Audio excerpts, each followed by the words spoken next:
The TLC's show 90 Day Fiance has been taking viewers inside the K-1 visa process since 2014.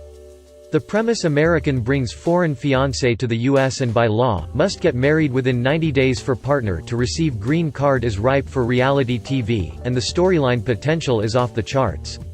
There's the challenge of adapting to a new culture, awkward meet-the-parents-like drama, pre-wedding jitters and, inevitably, and questions about the foreign partner's motives. If Angela looks older or less attractive than I thought, I will be kind of disappointed. I feel great now. I'm with Michael, so I mean, I'm happy. Are you happy? Yeah, of course. I am.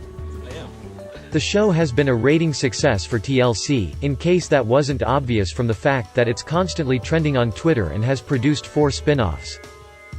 90 Day Fiancé, Happily Ever After. 90 Day Fiancé, Before the 90 Days.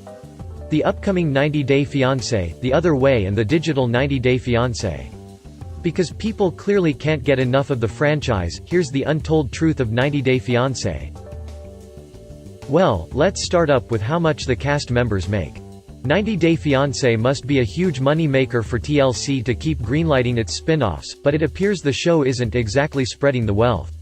Nikki Cooper, who appeared in multiple episodes in support of friend David Toborowski, revealed on Facebook by Reality Blurb that cast members get $1,000 per episode and $2,500 for the 90 Day Fiancé the couple's tell-all special. If you think that $1,000 number is low, consider that cast members without green cards don't get paid at all. Matt Sharp told Reality Life it would be illegal to pay someone who doesn't hold a green card. Suddenly $1,000 per episode doesn't seem so bad, does it? It was awesome! And to be honest, that number isn't totally out of the norm. As an agent told Business Insider, for those docu-ensembles, especially if they're nobodies, per episode it ranges from low end, like $1,500 an episode, to $3,000 at the high end. 90 Day Fiancé was almost Bachelor Wars with Russia. It started with a magazine feature. Reality TV producer Matt Sharp read a piece on U.S. men and women going abroad to find love and figured he had found his next reality show. The networks, however, weren't as pumped about the idea, so his team made the pitch more male-focused. Together they came up with the ultra-macho-sounding Bachelor Wars with Russia. Sharp told the Reality Life podcast the plan was to pitch male networks a show that follows men looking for love in other countries and keeps tabs on if they were successful. When the networks again passed, it was back to the drawing board. They figured they had struck gold when they focused the idea around the 90-day K-1 visa, but that ended up being strike 3 with the networks. Sharp gave up on the pitch until he ran into a TLC higher-up, who asked if he had any good ideas. Once Sharp explained the 90-day premise, the higher-up was hooked and offered to buy the idea on the spot. So everything worked out in the end for everyone. Well, except for the networks that passed on the idea. They're probably kicking themselves. There've been rumblings of staged scenes. We're probably not bursting anyone's bubble when we say that much of what you see on reality TV is staged. Cast members are often nudged in certain directions for storyline purposes or asked to reshoot scenes. Most shows seem to do it, and 90 Day Fiancé is allegedly no exception. When someone on Instagram commented that the show makes Season 5's Luis Mendez look not so nice, Mendez responded that the production does plenty of manipulating and it's fake more than real. Mendez might be exaggerating just how much is pre-planned, but it's not the only time the show has been accused of fakery.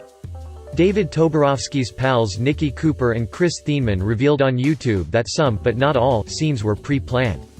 That sleazy scene in Season 5, where Thiemann asked Toborowski's wife Annie Suwan for a massage. I like to get massages. I like Thai massage, so is that something that you would be cool to, volunteer to give me a massage or something by the pool? Or? Thiemann claims the producers suggested he say it and then asked him to say it again multiple times so they would have more takes to work with. It kind of makes you question what other drama was stirred up by producers, doesn't it? There've been rumblings of staged scenes. The storylines might not always be real, but by all accounts the couples themselves are. By that we mean they weren't brought together by some casting director simply for the show. Season 4 Anfisa Nava said in a since-deleted Instagram post via In Touch Weekly that, contrary to what some might believe, the 90 days don't mark the time frame the couples have to decide if they like each other enough to get married. By the time the cameras start rolling, you already know the person and decided you want to marry them, Nava said. So how do the couples get in touch with the show? Executive producer Gabriella Tavicoli told Red Carpet Crash that hundreds apply via instructions given at the end of 90 Day Fiance episodes. And Matt Sharp said during the TCA press tour via Deadline that the show reaches out to some as well, including through immigration attorneys. "We don't put people together," Sharp said. "Everyone we feature on the show, they found themselves organically. Whether those couples fell in love organically, that's a different story. We've only had 3 divorces. Say what you want about the validity of the relationships on 90 Day Fiancé, but the majority of the couples are apparently still together. Yeah, we couldn't believe it either. As any reality TV fan can tell you, romances that get the reality TV treatment aren't known for their longevity. Think of The Bachelor, Newlyweds or Chloe and Lamar." Executive producer Matt Sharp boasted via Deadline that out of every 25 couples on 90 Day Fiancé, we've only had 3 divorces, Sharp stated, explaining that those numbers are actually better than the current divorce rate in America. Impressive. It helps that the couples have an extra motivation to walk down the aisle, the green card, and stay married for at least 2 years, again, the green card. But we're not accusing anyone from the show of tainting the sanctity of marriage simply so they can live in the United States. Okay, maybe we are. Green card doesn't automatically equal citizenship. The U.S. government doesn't just grant the foreign partner on the show citizenship after they walk down the aisle and cut the cake. The process to U.S. citizenship is a lengthy and complicated one. The 90-day visa allows the foreigner partner to enter the country and gives them 3 months to marry their fiancé. Once married, they receive their green card with conditions, which can be renewed without conditions after 2 years. Contrary to what some might think, the green card doesn't automatically equal U.S. citizenship. In general, they need to be a green card holder for at least 3 years before applying for naturalization, according to the U.S. Citizenship and Immigration Services website. Also, and this is a big one, they have to have been living in marital union with the U.S. citizen spouse for those 3 years and up until examination on the application. Ex-cast members sued the show. There's a reason you haven't seen Mark Shoemaker on the 90 Day Fiancé spin-offs. He was, less than pleased with how he was portrayed on Season 3. Maybe it had something to do with the fact that Shoemaker came off like an uptight jerk when he told then-fiancé Nikki to not touch his car windows? Starcasm reported that Shoemaker felt the portrayal was so unfair that he and Nikki sued Discovery Communications, TLC's parent company, and production company Sharp Entertainment. Apparently, the judge didn't feel the same way as Shoemaker, because Starcasm stated that the case was thrown out in 2017. It turns out the contracts that the couple signed gave the show the right to edit footage however it pleases. Luis Mendez apparently didn't learn from Shoemaker's case, because he threatened to sue TLC in 2018 for the same reason. He wrote on Instagram that immigrant people only are trash for TLC. I want to meet a lawyer in NYC to sue those bastards. From the looks of things, Mendez never went through with the lawsuit. Everyone's got some sort of history. Couples under consideration for 90 Day Fiancé are put through background checks, but that doesn't mean all who appear on the show have squeaky clean records. Far from it. Executive producer Matt Sharp told Reality Life, "We're obviously trying to do the right thing during casting, but everyone's got some sort of history. Sometimes that history comes up on the show, such as Anfisa and Jorge Nava having a hard time finding a place to rent due to the latter's criminal record. And other times it's fans or the media that uncover past charges." Danielle Mullins admitted on Facebook to having been charged with fraud via In Touch Weekly. "Yes, I used someone's credit card and it was a mistake," Mullins wrote. "Yes, in the beginning I was charged with 4 or 5 felonies." Starcasm reported that Molly Hopkins has a DUI on her record, among other run-ins with the law. Starcasm reported in a separate article that fellow Season 5er Josh Batterson also has a record. He was also arrested but not charged with assault and disorderly conduct. Cast members are using fame to their advantage. The couples might not be getting the biggest paychecks from TLC, but they've found other ways to benefit from the show.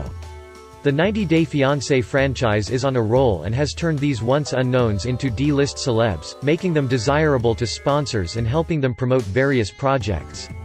90 Day Fiancé OGs Russ and Pau Mayfield, Season 4 Chantel Everett and Season 5's Molly Hopkins have all shilled Teamy's 30-day detox on Instagram. Lauren Brovarnik of Season 3 has also promoted the Healthy Tea line on Instagram, as well as FabFitFun subscription boxes and Pranamat therapeutic mats. Danielle Mullins, on the other hand, went in a different direction. She spoke on Facebook about taking portraits for autographs, which, according to In Touch Weekly, sold out shortly after the announcement. Evelyn Cormier was already a musician when she appeared on Season 5, but she has since launched a Patreon page where fans can help fund her independent music career.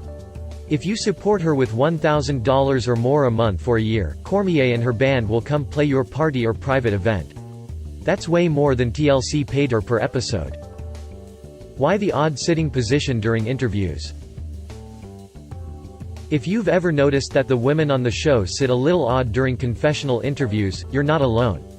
One viewer asked Anfisa Nava on Instagram why the females are seated with both knees touching and raised up to around their chest. In other words, their feet don't appear to be touching the floor. Nava claimed the unnatural sitting position wasn't their call. She responded that the producers make all women on the show sit like this if you haven't noticed. I hate it. So uncomfortable. Please somebody tell at TLC that you don't like it. Do the producers want the women to show off their yams? Or do they want the women to appear more feminine? After all, the men don't sit with their knees up during confessional interviews. Nava didn't give any explanation for the strange sitting position, so we can only make assumptions at this point. And as always, thanks for watching.